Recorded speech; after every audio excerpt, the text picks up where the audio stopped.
क्या आपने सुना है कि कोई शख्स गूगल पर यह सर्च करता है कि बेस्ट वे ऑफ सुसाइड क्या हो सकता है? ऐसा ही एक मामला मुंबई क्राइम ब्रांच यूनिट 11 के पास आया, जहां पर दिल्ली इंटरपोल से मुंबई सीपी को एक कॉल आया जिसमें बताया गया कि एक शख्स मुंबई में सुसाइड करने की बात कर रहा है और यह जानकारी बाकायदे गूगल के जरिए खोजी जा रही थी। इस पूरे मामले में मुंबई क्राइम ब्रांच को जैसे ही जानकारी मिली, मुंबई क्राइम ब्रांच ने शख्स के मोबाइल लोकेशन और तमाम यांत्रिक जांच के तहत उस शख्स की पहचान की और उसे हिरासत में लिया। हिरासत में लेने के बाद उसका मानसिक जो स्थिति थी उसे सही किया। बाकायदे उसका जो देख रेख होता है, मेडिकल होता है, वो करने के बाद उसे उसके परिजनों के पास भेज दिया।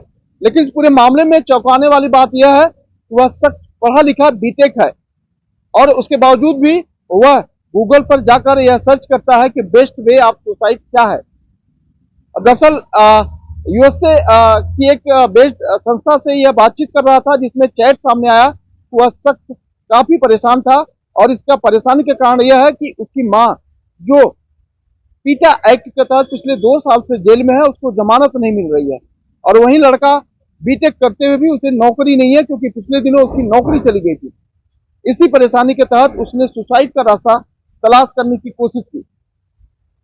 जब उसने गूगल पर यह सर्च करने की कोशिश की, तभी यह जानकारी इंटरपोल के पास गई। इंटरपोल ने तुरंत मुंबई सिटी को इसकी जानकारी दी और जानकारी मिलते ही मुंबई क्राइम ब्रांच यूनिट 11 ने उस शख्स को हिरासत में लिया। उसके बाद समझा बुझाकर उसके परिजनों तक तो पहुंचा दिया।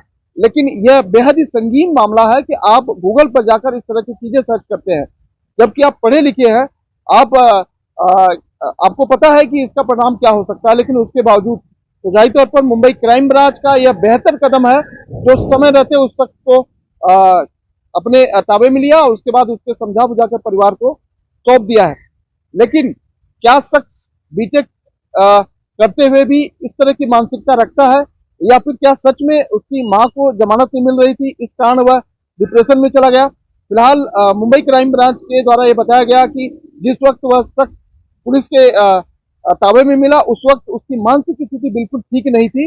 अगर शायद क्राइम ब्रांच की टीम समय पर नहीं पहुंचती तो शायद कुछ घटना बड़ी हो सकती थी। लेकिन इसमें तारीफ करनी होगी इंटरपोल की, इसमें तारीफ करनी होगी मुंबई क्राइम ब्रांच की, और इसमें तारीफ करनी होगी उन शख्स की जिन्होंने तुरंत इस कदम को उठाते हुए तुरंत उसे हिरासत में लिया और उसे लोगों तक पहुंचा दिया। लेकिन ये इस विषय को लेकर क्राइम ब्रांच की एक निवेदन है कि आप इस तरह से कभी ना करें, और आपको अगर इस तरह की स्थिति मिलती है तो जाहिर तौर पर किसी ऐसे शख्स के पास जाएं जो आपको सलाह दे सकता है, जो आपकी अच्छी राय दे सकता है, जो आपको एटलीस्ट सांत्वना तो दे सकता है।